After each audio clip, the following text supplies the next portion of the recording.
Hi guys, welcome back to my channel. Today I'm going to show you how to adjust layout and keys of Microsoft SwiftKey keyboard on Android. So if you use a Microsoft SwiftKey keyboard as your default keyboard on your devices, you can try to adjust the layout and keys.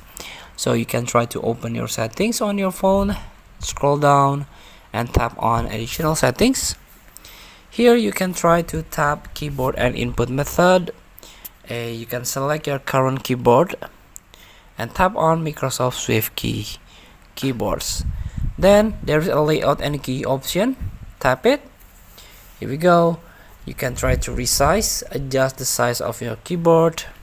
You can reposition, make it small, and so on. And if you mess up, you can tap reset.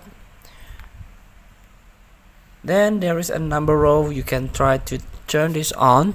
Always show number row at the top of your keyboard.